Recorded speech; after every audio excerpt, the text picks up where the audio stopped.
नाजरीन, कुछ दिनों पहले बलूचिस्तान से एक दिल दहलाने वाली वीडियो वायरल होती है। ये वीडियो असल में 2025 में रिकॉर्ड की गई थी। कुछ रिपोर्ट्स के मुताबिक ये वाकया ईद उल अज़हा के 3 दिन पहले हुआ। बलूचिस्तान के डगाड़ी इलाके में एक छोटी सी वीडियो बनी जिसमें बानो बीबी को गोली मारी गई, लेकिन इसका राज तब तक छुपा रहा जब तक जुलाई 2025 के तीसरे हफ्ते में सोशल मीडिया पर वीडियो वायरल हुई। तभी से हर न्यूज़ चैनल, हर प्लेटफॉर्म पर आवाज़ उठने लगी। यानी ये वाकया 2 महीने पहले हुआ, मगर लोगों ने जल्दी से इसको नोटिस किया जब सब प्लेटफॉर्म्स पर वायरल फुटेज आई। बानो बीबी सटकजई ट्राइब से बिलोंग करती थी और एहसनुल्लाह सिमलानी ट्राइब से, दोनों बरोही बोलने वाले इलाके से थे। मगर कबीला अलग अलग था और इसी ट्राइबल डिफरेंस और उनके इमोरल रिलेशनशिप के इल्ज़ाम की वजह से ये कत्ल हुआ।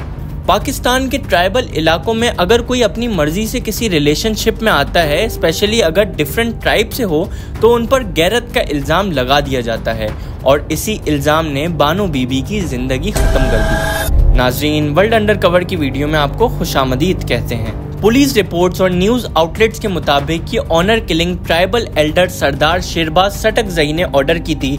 सरदार शेरबाज ने इस डिसीजन को एज मोरल वर्डिक्ट इशू किया जब बानो के भाई ने कंप्लेन की इस रिलेशन के बारे में। वीडियो और इन्वेस्टिगेशन से पता चला ये डिसीजन जिरगा की तरफ से दिया गया था, जस्टिस सिस्टम से बाहर, पावर और ट्रेडिशन नॉर्म्स के तहत। अब नाज़रीन, आइए जानते हैं कि पाकिस्तान के कुछ इलाकों में ये ट्राइबल सिस्टम इतना स्ट्रॉन्ग क्यों है। बलूचिस्तान के कई इलाकों में लोग अब भी ट्राइबल सिस्टम के तहत रहते हैं, मतलब हर इलाके का अपना एक सरदार या चीफ होता है। हर मसले का फैसला पुलिस या कोर्ट में नहीं होता, बल्कि वहाँ के चीफ और सरदारों का एक ग्रुप बैठेगा जिसे जिरगा कहते हैं, वही लोग मिलकर फैसला करते हैं। जिरगा का कल्चर बहुत पुराना है। कई सौ साल पहले जब कोर्ट सिस्टम नहीं था तब लोग इसी तरह से फैसले करते थे। ये सिस्टम पश्तून और बलोच ट्रेडिशंस का हिस्सा है। ब्रिटिश हुकूमत ने भी इन्हें बैन नहीं किया था क्योंकि इससे इन्हें बहुत फ़ायदा होता था। ये सरदारों को ख़रीद लेते थे और पूरा कबीला इनका हो जाता था। आज भी जब किसी लड़की या लड़के का रिश्ता घर वालों के खिलाफ होता है या भाग जाते हैं तो लोग उन्हें काड़ी कारों का ऑनर केस बना के जिगरा में ले जाते हैं। वहाँ कई दफ़ा बिना सबूत के सिर्फ इल्ज़ाम पे मौत का हुक्म दे दिया जाता है। इसी तरह इस केस में भी जिरगा ने फैसला किया कि इनको मार दिया जाए और इन्हें काड़ी कारो कहकर इनकी ज़िंदगी इनसे छीन ली जाए। दोस्तों, आपने काड़ी कारो का नाम सुना होगा। यह असल में एक पुराना ट्राइबल लेबल है जो किसी भी मर्द और औरत को दिया जाता है जब उन पे ऐसी किसी चीज़ का इल्ज़ाम लगता है।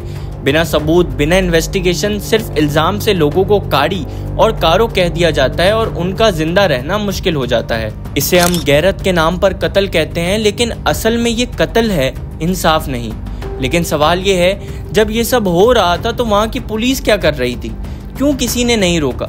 जब ये वीडियो वायरल हुई तो पता चला कि मर्डर के वक्त डीएसपी वहाँ पे मौजूद था, लेकिन उसने कुछ नहीं किया। लोगों का कहना है कि या तो उसने अपनी आंखें बंद कर ली या उसे भी पता था कि जिरगा पावरफुल है और वो कुछ नहीं कर सकता। अब रिपोर्ट्स के मुताबिक डीएसपी नवाज गशकोरी को सस्पेंड कर दिया गया है और पुलिस इंक्वायरी हो रही है। आईजी बलूचिस्तान का कहना था कि ये केस सीरियसली लिया जा रहा है और अब तक 20 से ज्यादा लोग गिरफ्तार हो चुके हैं, जिनमें कुछ जिरगा मेंबर्स भी शामिल हैं।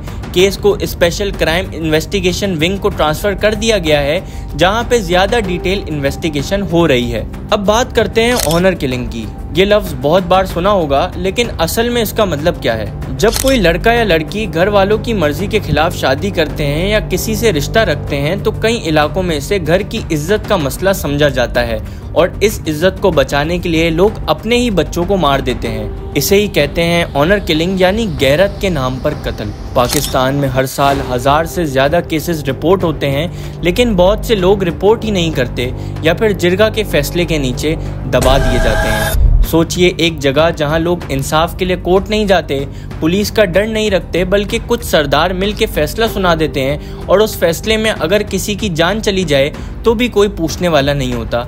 ये है जिरगा सिस्टम, एक ऐसा सिस्टम जो पाकिस्तान के कई ट्राइबल और देहाती इलाकों में लॉ का ऑल्टरनेटिव बन चुका है, लेकिन ये कोई इंसाफ नहीं देता, ये सिर्फ इज्जत के नाम पर जुल्म करता है।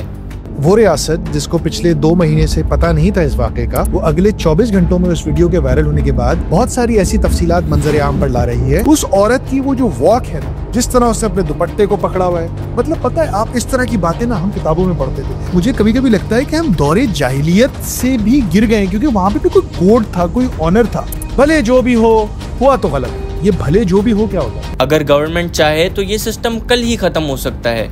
कैसे, आइए जानते हैं। सुप्रीम कोर्ट ने पहले ही जिरगा को इल्लीगल डिक्लेयर किया है, लेकिन कोई एक्शन नहीं होता। गवर्नमेंट अगर चाहे तो हर जिरगा मीटिंग को क्राइम डिक्लेयर करके अरेस्ट शुरू कर सकती है। जहां जिरगा चलता है वहां लोग पुलिस और कोर्ट्स पे भरोसा नहीं करते। अगर सिस्टम फास्ट और फेयर हो तो लोग जिरगा के पास जाने की जरूरत ही महसूस नहीं करेंगे। टीवी, स्कूल, सोशल मीडिया, हर जगह अवेयरनेस फैलानी चाहिए। इससे भी काफी हद तक मसला हल हो सकता है। अब सवाल ये है, अगर ये इल्लीगल है तो फिर चल क्यों रहा है? गवर्नमेंट इसे बंद क्यों नहीं करती? नाजरीन, यहाँ से असल कहानी शुरू होती है। कई इलाकों में जिरगा चलाने वाले लोग खुद एमएलए, एमपीए या मिनिस्टर्स होते हैं। उनका वोट बैंक होता है और गवर्नमेंट उनको नाराज नहीं करना चाहती। कई दफा पुलिस भी जिरगा वालों के साथ मिली होती है, इन्वेस्टिगेशन फेक होती है और कातिल आजाद घूमता है। सच ये है कि गवर्नमेंट को फर्क ही नहीं पड़ता। उनको लगता है कि लोग अपना फैसला खुद कर लेंगे ताकि हम पे भी केस का लोड कम हो। लेकिन नाजरीन, जब तक जिरगा है तब तक इंसाफ की कीमत इंसान से ज्यादा होगी। तब तक औरत अपना फैसला खुद नहीं ले सकती और तब तक ऑनर किलिंग होती रहेगी। इस जुल्म को रोकने के लिए हम सबको मिल के आवाज़ उठानी होगी, न सिर्फ वीडियो से बल्कि एजुकेशन से, अल्फाजों से और लॉ को डिमांड करके। क्योंकि जब आवाम उठती है तो सिस्टम गिर जाता है।